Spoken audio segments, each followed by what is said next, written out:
क्या single man surrogacy के through बच्चा पैदा कर सकते हैं? Not in India. Single woman can do surrogacy. But individual women is allowed और लेस्बियन तो अलाउड नहीं है, ये लॉजिक क्या है?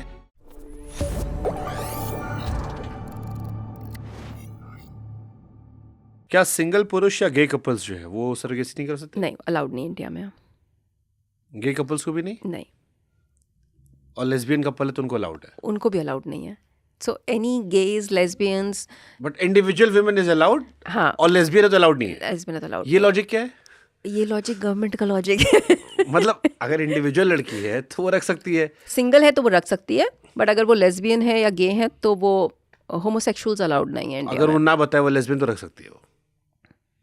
अब ना बताए तो मतलब- बहुत सारी चीजें हो रही हैं इंडिया में. लेस्बियन को कोई सर्टिफिकेट थोड़ी ना मिलता आपको अलग से कि आप लेस्बियन हैं, आप नहीं हैं. हाँ, बट वही है कि आप नहीं कर सकते. ओके. तो जो ये आपका सरोगेसी करते थे, ये सिर्फ कमर्शियल रीजन पे थे लोग पहले? ऑफ कोर्स, आई मीन पैसा मिलता था? Of course. और कितना अच्छा था ना. आप ये देखिए ना, ऑटो वाले की वाइफ, ड्राइवर्स की वाइफ, रिक्शा वालों की वाइफ, उनको एक अच्छा चंक मिलता था. मेरे पास जब पहले मैं सरोगेसी करती थी, कितना अच्छा था. वो मुझे बोलते थे, मैडम हमने एफडी बना ली अपनी बेटी के लिए, उसको मैं पढ़ाऊंगी. कितना वो ब्लेसिंग था. अगर यही चीज़ प्रॉपर्ली रेगुलेट हो जाए तो कितने लोगों की मदद हो जाए. जिनके अपने ऑलरेडी 2 बच्चे हैं, वो किसी की मदद भी कर रहे हैं और उनको पैसा भी मिल रहा है. और जो सरोगेसी करवाते थे वो हमेशा बीमार लोग थे या ये वाले भी थे कि फिगर ना खराब हो जाए? हाँ, वो थे, बट आप वही ना, आप रेगुलेट करो इसको. एक इंडिकेशन होनी चाहिए कि आप इसी केस में सरोगेसीज होंगी, बट आप सरोगेट ले सकते हो बाहर से. एटलीस्ट उनको भी मदद होगी. And I think international patients के लिए भी सरोगेसी खुली होनी चाहिए. ओके. बॉलीवुड में जो लोग 60 साल की उम्र में पिता बन रहे हैं, इन्होंने क्या अपने एक्स स्पर्म फ्रीज करवा रखे थे? हो सकता है स्पर्म फ्रीज कराए हों, या फिर 60 ईयर्स में कुछ दवाई लेकर स्पर्म क्वालिटी बेटर करके कराई 60 साल में होती बेटर? हो. दवाई का क्या हो सकता है बेटर हो गई हो उनकी, बट कौन है ऐसा? है मतलब बाबा के बच्चे लेट हुए थे, संजू बाबा के काफी लेट हुए थे बताई थी. सो हो सकता है उन्होंने अपना स्पर्म फ्रीजिंग कराया हो पहले. और वो तो काफी अल्कोहलिक भी थे, ड्रग एडिक्टेड भी थे. मतलब उनमें तो जो आपकी क्वालिटीज होती हैं वो सारी क्वालिटीज नहीं थी. हाँ, सो हो बट सकता है फिर भी उन्होंने उनके अपना, हेल्दी बेबीज हुए, 2-3 बच्चे उनके हैं. हाँ, सो हो सकता है उन्होंने अपना स्पर्म पहले फ्रीज कराया हो, या जेनेटिकली स्ट्रांग रहे हो. जेनेटिकली स्ट्रॉन्ग हो. जैसे सिद्धू मूसेवाला की मॉम ने 58 साल की उम्र में बच्चा किया. आप एज अ डॉक्टर इसे कैसे देखते हो? नॉट वेरी हेल्दी, बिकॉज आपने बच्चे तो कर लिए जस्ट बिकॉज आपको बच्चा चाहिए था, बट आफ्टर 58 आप ये देखो ना, आप कितने दिन उस बच्चे को पाल सकते हो. सेकेंड थिंग इज़, आप ये भी देखो आप कितने हेल्दी हो, आपके लिए कितना बड़ा रिस्क है ये. और बच्चा आज आपने 58 एपस पे कर लिया, मान लो आपको कोई प्रॉब्लम हो गई 2-3 ईयर्स में, कोई मेडिकल प्रॉब्लम, उन बच्चों को कौन पालेगा? मतलब just thinking about your self कि मुझे आज बच्चा चाहिए इज़ नॉट. क्या इंडिया में अलाउड है इस एज में? बिल्कुल भी नहीं. ART रूल्स के हिसाब से you can not do above 50. So it was a big controversy that time also. Yeah. But because people were attached to Sidhu Moosewala, I think उस बीच में निकल गई कंट्रोवर्सी. माँ बनने की एक्सपायरी डेट, ये महिलाओं को डराने का हथकंडा है? हाँ, बिल्कुल है भाई. मतलब माँ बनने की एक्सपायरी डेट, भाई जिसको भी बेबी करना हो 28 ईयर्स में अपना थॉट प्रोसेस स्टार्ट कर दे कि भाई मुझे अब किसी भी हालत में या तो एग फ्रीजिंग करानी है, या एम्ब्रियो फ्रीजिंग करानी है, या फिर मुझे प्रेगनेंसी करनी है. मतलब दुनिया का मकसद ही आओ बच्चा पैदा करो मर जाओ. ऐसा किसने बोल दिया? अब शुभांकर तुम्हारे नहीं हो रहे तो मतलब किस मेरे हो नहीं रहे मतलब? अरे मतलब तुम्हें करने नहीं है. That's a एक IVF डॉक्टर इज सेइंग तुम्हारे हो नहीं रहे. It's a big controversial statement. आदत पड़ गई ना बोले कि अब तुम्हें बच्चे नहीं हो रहे अभी. नाइस.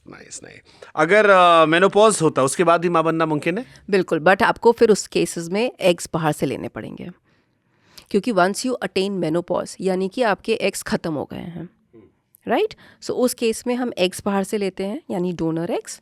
हस्बैंड का स्पर्म यूज़ कर सकते हैं. We create babies and then we transfer them in the menopausal woman only. मतलब हम आपके खुद के यूट्रस में बेबीज़ डाल सकते हैं. सो बेबीज़ तो वो पकड़ लेगा, लेकिन वो एग्स नहीं दे सकते हैं. मतलब 99% सोल्यूशन है हर चीज़ का एब्सोल्युटली. 1-2 बार में. बॉलीवुड सेलिब्रिटीज एग फ्रीजिंग को प्रमोट कर रहे हैं या फैशन बना दिया गया कि एक ट्रेंड हो गया कि No, अब it's nice they are promoting. I'm really pro to this because अभी हम जब क्लिनिक पे बैठते हैं और देखते हैं कि 40-45 ईयर्स में लोग पहली बार आ रहे हैं बच्चा कराने, सो ऐसा लगता है कि it's a good initiative by these Bollywood people that वो इसको एक एक फैशन वो बना रहे हैं कि आप एग फ्रीजिंग स्टार्ट कर लो. ओके. आईवीएफ अगर फेल होता है तो क्या इससे रिश्तों में डिफरेंस आता है हस्बैंड वाइफ में, मल्टीपल फेलियर्स में स्पेशली? हाँ, थोड़ा सा आई डेफिनेटली फील आता है बिकॉज फीमेल्स रो के यही बोलती हैं कि शायद घर से निकाल देंगे. एंड अभी भी एंड कुछ लोग तो ये भी बोलते हैं कि हस्बैंड दूसरी शादी कर लेंगे, स्पेशली जब मेरे पास ये कश्मीरी पेशेंट्स थोड़े से आते हैं या फिर किसी और कम्युनिटी से पेशेंट्स आते हैं, तो कभी कभी रहता है कि दूसरी शादी कर लेंगे बिकॉज अलाउड है 1 मैरिज, 2 मैरिज, 3 मैरिजेस. उन केसेस में बड़ी प्रॉब्लम होती है. सो स्ट्रेस लेवल बहुत हाई होता है. कुछ थोड़े से टियर 2, 3 सिटीज़ से आते हैं पेशेंट्स, तो उनको ये लगता है कि सासू माँ बहुत परेशान करेगी. सो आई फील ये सब चीज़ें ना अभी भी हैं इंडिया में प्रेवलेंट. एंड स्पेशली जब हम लोग वो वाली पॉपुलेशन को रीच कर रहे हैं ना थ्रू होम आईवीएफ, जो क्लिनिक पे नहीं आ रही है, वो अभी भी यही बात करती है, घर पे पूछ के बताएंगे. हमारी जॉइंट फैमिली है, सासू माँ ससुर से पूछेंगे कि ये कराएं ना कराएं. सो अभी भी वो सब है trend way people come and tell you कि अगर कुछ नहीं हुआ तो हम क्या करेंगे, मैं यहाँ से कूद जाऊँगी, मैं अपने पति को बच्चा नहीं दे सकती. So these things they kill you at the end. मतलब ऐसा लगता है क्या करो फिर, मतलब there is no solution to this. क्या आईवीएफ सेंटर आने में लोग हिचकिचाते हैं बिल्कुल आईवीएफ कि हम कुछ समस्या है हम में इसलिए हम जा रहे हैं? शुभांकर, लोग मुझसे ये बोलते हैं मैडम एक पैकेट दे दीजिए. मैं पैकेट नहीं लेकर आई हूँ, आपकी फ़ाइल मैं कैरी करके कैसे ले जाऊँगी. मतलब मैंने पैकेट्स रखे हुए हैं क्लिनिक्स पे कि वो उनको एक पैकेट देना पड़ता है कि वो फाइल उसमें रख के ले जाएंगे बाहर. और अच्छे कपल्स, मतलब पढ़े लिखे लोग. सो मतलब ऐसा नहीं है आज की, अभी भी हम बिल्कुल बदल चुके हैं, हमारी जनरेशन बदल गई है. Still it happens. हमारे देश के क्या स्कूल कॉलेजेस में सेक्स एजुकेशन होना चाहिए? एज अ डॉक्टर मैं आपसे सवाल पूछ रहा हूँ. हाँ बिल्कुल होना चाहिए. मतलब and it should start from today. मतलब विद दिस जनरेशन जहाँ सब कुछ इंस्टाग्राम, रील्स, व्हाट्सएप और यूट्यूब पे है, I think it should start from class 7th and 8th only now. मतलब kids are very well educated. आजकल आपको अपने बच्चों को कुछ भी बताने की ज़रूरत नहीं है. दे आर वेरी वेल तो जो ये एजुकेटेड. संस्कृति बचाने की बात कर रहे हैं, क्या वो इस बात को नहीं जान रहे कि बच्चे के हाथ में मोबाइल सब पता है? तो दैट्स व्हाट, अगर आप उनको एजुकेट करोगे ना राइट वे में, तो वो बेटर होगा than not giving them education. हमें लगता है हम उनको एजुकेट करेंगे, हम उनको जल्दी ही सब कुछ बता रहे हैं. क्यों भाई, आप उनको 7-8 कक्षा में बताओ ना कि ये सब चीज़ें होती हैं, कॉन्डम यूसेज कैसे होता है, क्या होता है, तभी तो वो समझेंगे कि इसकी निटिग्रिटीज़ क्या क्या हैं. आप हर चीज़ छुपाना चाहते हो कि हम नहीं पढ़ाएंगे, छोटे बच्चे हैं, बट वो तो सब देख रहे हैं रील पे. क्या लैक ऑफ एजुकेशन का असर भी होता है? कई बार कपल्स के बच्चे नहीं होते और फिर वो आपके पास आते हैं. बिल्कुल होता है. मतलब बिकॉज कुछ कपल्स तो ऐसे भी होते हैं उनको कुछ नहीं पता होता है. ठीक है यार, इंडिया इज़ लाइक वेरीड, हर तरीके का इंसान है यहाँ पे. कुछ लोग ओवर एजुकेटेड हैं, कुछ लोग कुछ भी नहीं देखते हैं. मतलब दे डोंट नो एनीथिंग. उनको आपको बेसिक्स भी बताने पड़ते हैं, ये यूट्रस है, ये स्पर्म होता है.